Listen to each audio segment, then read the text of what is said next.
Norway versus England is the reason why the World Cup is the World Cup. Is the reason why the World Cup is the World Cup. Jude Bellingham actually sending away, Haaland. Haaland that has been the man of the moment. Many goals in this tournament already. Jude Bellingham stepping up, scoring 2 goals yesterday, 6 goals already in the World Cup, right? And the whole English team playing really very well. You see, at the end of the day, this World Cup, like I've always said, it's all about who wants it the most. It's all about who wants it the most. Harry Kane scored a beautiful goal yesterday. It was ruled for offside, right? But you have to really appreciate Tuchel. You have to really, really appreciate Tuchel for his intuitive, for his ability to read the game. Because when the game was already 1-1, was it 1-1 or something? At that point in time, he looked at it and said, "Okay, I think we are not attacking much." He brought out two Arsenal finest in Madueke and Declan Rice because he wants to be more attacking minded, and he brought in two Arsenal finest again in Eze and Bukayo Saka, and the game changed. It flipped on his head immediately, and you could see that, right? From that moment onward, England was able to apply more pressure. And one thing about Jude Bellingham is that he's always at the right place at the right time. That boy knows how to. He's like Merino. He's always at the right place at the right time. Yesterday, all the passes were finding him.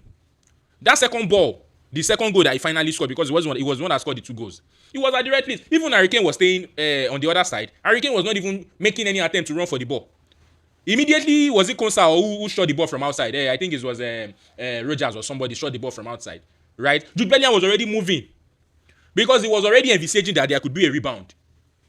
And it happened like that, and the guy just had to tap in. 2-1 England, fine.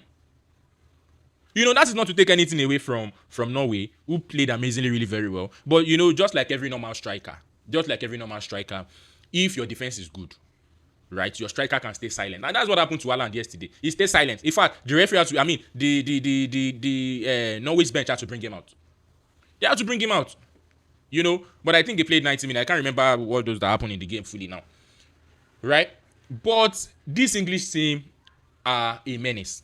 And now we are going to be seeing England versus Argentina. That match can very well stand for a final. England versus Argentina in the semi-final.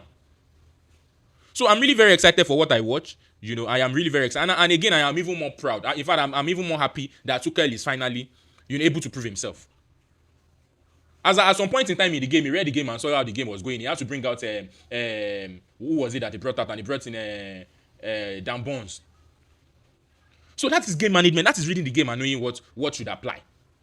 And again, like I always say again and again, these guys are ready to win. These guys even want to win themselves, and they are equally very good players. So at this point in time now, in the semi-finals now, all the teams we have now are teams with Ogba. So the semi-final is something to watch out for. Don't miss any part of it.